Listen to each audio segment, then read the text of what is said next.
processes, and I don't want to steal your thunder, but the other thing is, of course, that I did this presentation, I was saying, in about 70 minutes. I'm going to try and run through as quickly as I can. We'll have some time at the end, but don't save questions to the very end. If you want to jump out and ask some questions, please do. That would be wonderful. All right, we're going to cover what is and isn't RPA. So I'm going to talk about what it is, but it's also very important to understand what it isn't. Identifying good RPA processes, how you do that. We're going to see a demo of a process that we've RPA'd, that we've automated for KPMG. A quick slide or a few slides on RPA myth busting. I've been doing some research on that recently, and I found an article from a guy named Joe Shepley, who's a consultant from the States, and he's put together basically a lot of really good thought leadership around myth busting. So we'll cover that. And a quick demo of actually creating a process. Now I was going to do that live. One of my developers is here. You probably would have laughed at me if I did it live. So I've actually videoed that, and just also so we can run through quite quickly. Hopefully we have time for that, but I think I'm also going to get a 25-minute warning from Kate, if she's here. All right, so what is RPA? Well, that isn't RPA, but it's always difficult to know how to pitch these presentations, because obviously there'll be a varying degree of experience and understanding of what robotics is. But who can put up their hand if you've actually seen, even better, if you've used an RPA tool? Right, okay, so quite a few have, and quite a few haven't. All right, so that tends to be the way, although I'd say that was probably about 60-40, 60 haven't, 40 have. And not that long ago when I was talking to people in these sorts of situations, it was about 80-20. So that's good. People are starting to see them. Now, at the end of this session, everyone will have been able to say that they've actually seen a tool in operation. So it's important to actually see it working, because I guess to get your head around the fact that it's not this. I was just saying as well before that when doing a presentation to our CEO, he walked into the room and he said, I wasn't sure what I was going to be walking into, whether it was going to be something sitting in a chair like this, or the software they ended up seeing. So I guess, why does robotics have that name though? Does anyone know why it has the nickname of robotics?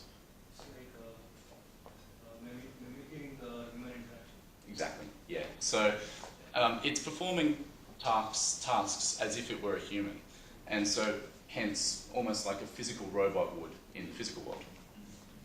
Okay, so technically, I like this definition. So technically speaking, robotics is the application of technology that allows employees in a company to configure computer software or a robot to capture and interpret existing applications for processing a transaction, manipulating data, triggering responses, and communicating with other digital systems. So it's a long-winded way of saying it, but I think that's a really good summary of what RPA is.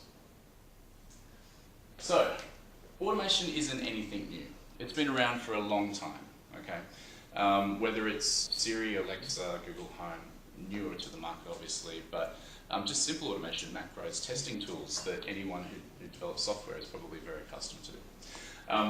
RPA though it's a newer phenomenon. I'd say it's arguable. Blue Prism will tell you it's a lot longer, but I'd say RPA in its current form is about probably 4 or 5 years old in the way that we all know it today. The difference is, I guess, with RPA and why it's getting so much traction, people are so excited about it, is because it's ease of implementation. So people are really quite excited about the fact that you can very quickly get a process up and running. Now, it really, because I get asked that question all the time, how long is it going to take to automate this process? It's very, very much process specific, as I'm probably sure you all know. It's a matter of the level of complexity, the number of exceptions with the process, and a whole number of different factors. So yes, absolutely, RPA is fast. Is it always as fast as people expect? Perhaps not. So RPA is also the very sort of, I guess, foundation level of the RPA journey. So we've got a whole bunch of different software in this virtual software stack here, including cognitive RPA, which we're not going to be talking about today in any detail, intelligent chatbots or virtual agents, artificial intelligence, of course, the holy grail. Now, there's a lot of conjecture as to exactly how to define artificial intelligence. We're not going to do that today because that's a whole other presentation.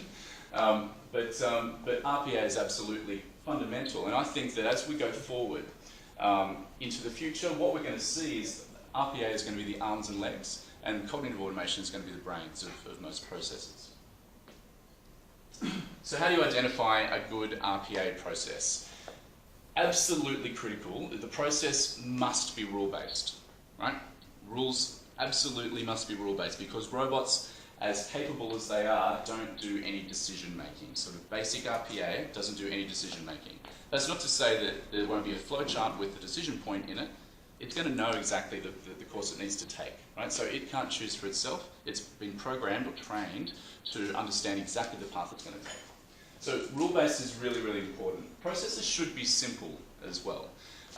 They can be complex as long as they are high volume, because it's all about the amount of effort it's going to take to actually code that process and the amount of the return on that investment that you're going to get.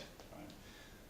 Conversely, processes, they should be high volume. They can be low volume if they're simple. And it's always going to come down to absolutely looking at the details of that particular process. Oh, sorry, I also put up here a benefit type. Personally, I like to identify each process as either a cost reduction or an efficiency gain. One of the processes we're going to have a look at just quickly, both in terms of rules on the next slide and also the demo, is a process that we automated for our grad recruitment team. That process, basically we had manager level people that were staying back twice a year in the office until God knows when, every night, processing through graduates' results basically. The grads would go online, get a suitability score. That suitability score would work its way through to a system called PageUp, which is our candidate management system.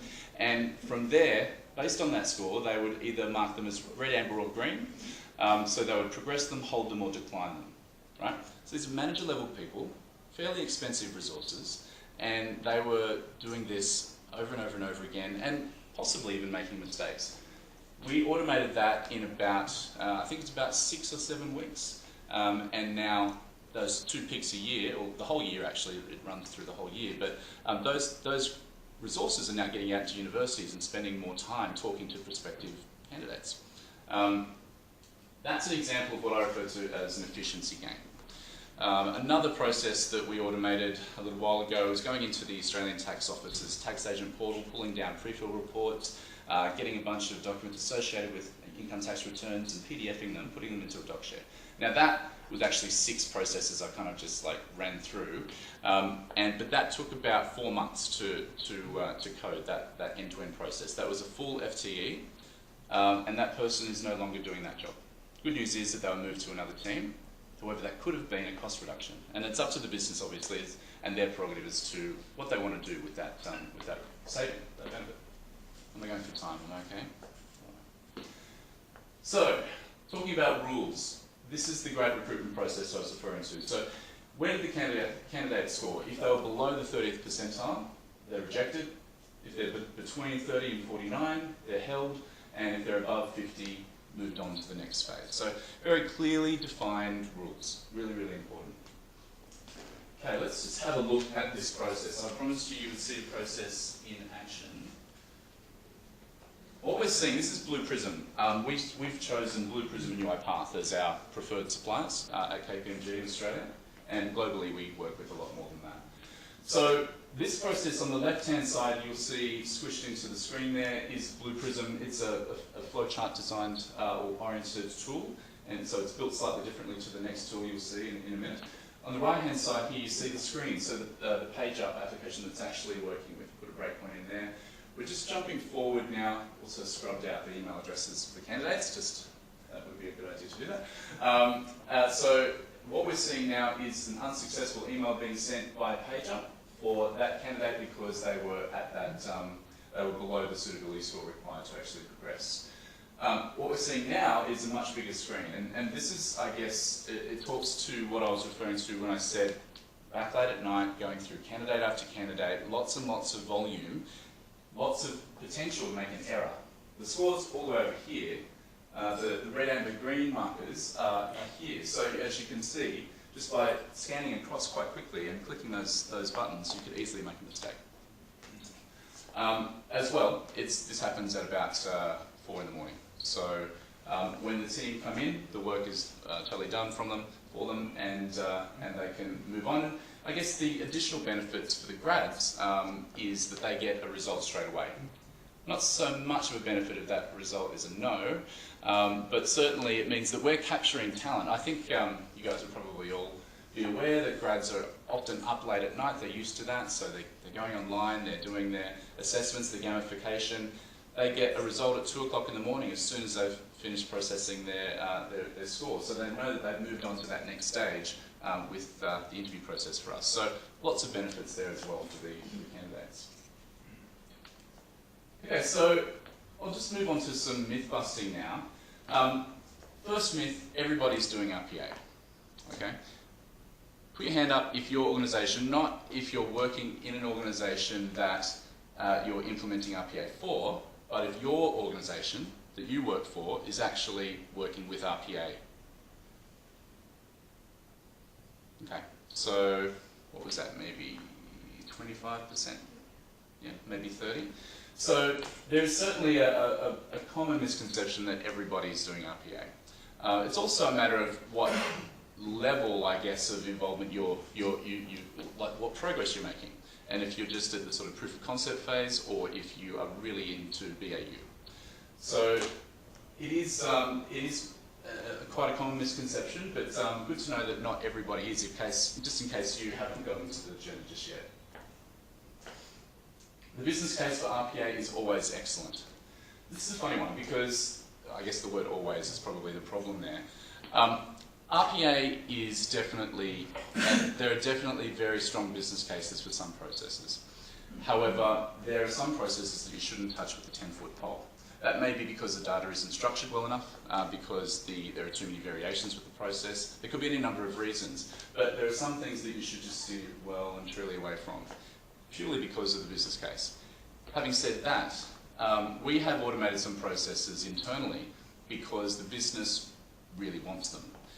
So the business case doesn't necessarily stack up, but if in terms of, it might be something like employee engagement. So it so happens that the grad recruitment one I showed you was actually quite a strong business case, but just say, because it was only a couple of times a year, it wasn't going to be a really massive return. There might be a very strong business case just by virtue of the fact that it's going to improve your employee engagement scores. So it really depends on exactly what you as a company want to get from automating your processes. Bots are relatively inexpensive to build. Again, it's really hard to actually put a number on this sort of thing. It depends how long is a piece of string. Right? It certainly, I guess you could say, it's certainly started as a fairly common misconception that the bots were very inexpensive, because I guess the RPA vendors would say they're X number of dollars a year. They sort of fluctuate between $7,000 to $9,000 a year to run a robot. When you consider what an FTE would cost and what a robot can do in terms of its productivity, working 24 hours around the clock, it kind of makes sense that it sounds really inexpensive. There are lots of costs associated with implementing robotics. There's your virtual machines that you need to host them in. There's the developer costs, of course, in actually creating the robots, and then there's the maintenance costs. Bots do break down. That's been a massive learning for us over the last, definitely since we've been at a little bit more scale over the last 7 or 8 months. They do stop from time to time. Now, it's quite often, thankfully, nowhere near the fault of the developers. It's more just the associated systems that they're interacting with. And that's beyond your control. But it's just something you need to be aware of. Most bots fully automate activities without any human assistance. Well, look, yes, that we have some processes, simple ones, where that is true. But for the most part, there are handoffs to humans with some processes. But yeah, that certainly isn't, it's kind of half true.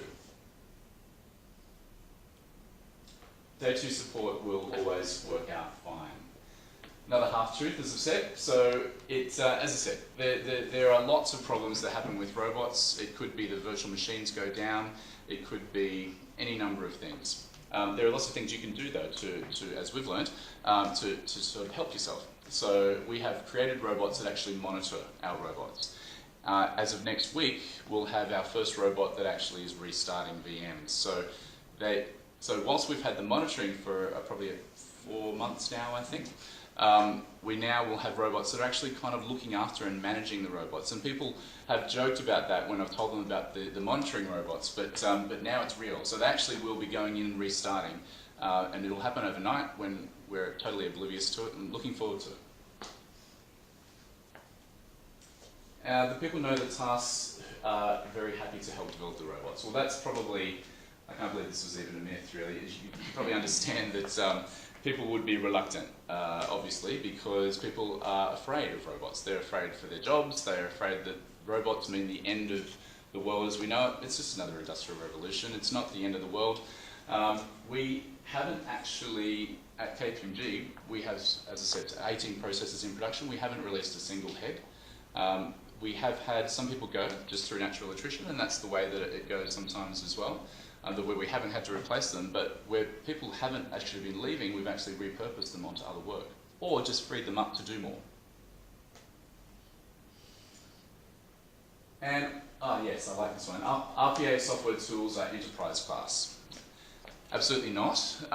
They're very good, and that's certainly not a slight against RPA tools.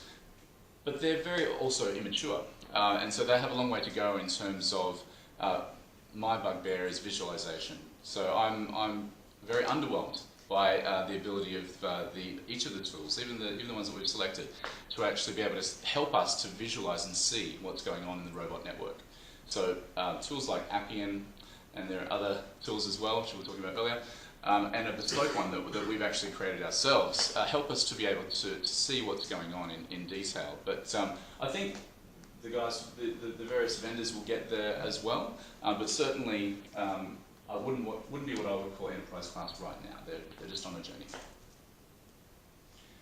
Agile development pairs perfectly with RPA. Setting up a factory is easy.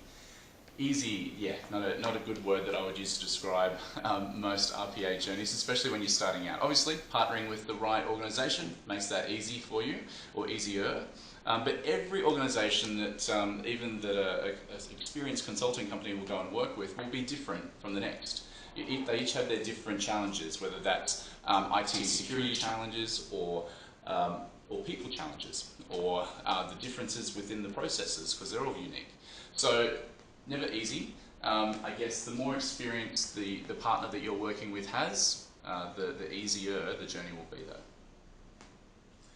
And last thing is a process being built. So this is a UI path. Just for those people who haven't seen the tools before, if you have seen it, this will be a little bit dull for you, but on the left-hand side we've got the activities column. This is where the developers go in and they type in a word so that they can, and it will pre-populate with a particular set of activities, which they can then click and drag into the main part of the studio here. On the right-hand side, you can adjust your variables and put lots of detail in. You can tag and comment on the various parts of the process you're building. This process that's being built here is actually just a simple currency conversion. So I think what's being converted is Argentinian pesos to AUD. So what we're going to see here, I think we're going to jump forward now. So we've built a couple of parts of the process. We're opening a browser, so we're going to stop, jump forward. We've got about, I think there are about 12 or 13 steps in this process. The robot is now just about to take over. We're just going to hit go. So, yep, just make sure it's ready to go, and we're running now. So this is actually, the robot has actually taken over and is following the instructions that it's being taught. Presents a dialog box for the input of the amount to be converted. It then opens the browser, navigates to the page it needs, makes the adjustments to find the conversion, and then converts the value. That is then captured from this screen here, put into a dialog box, and then presented back to the requester. There we go. So the reasons I said for showing you that one was really just to help you, I guess, visualize exactly what robotics is and how it works. There we go. That's it. Yeah.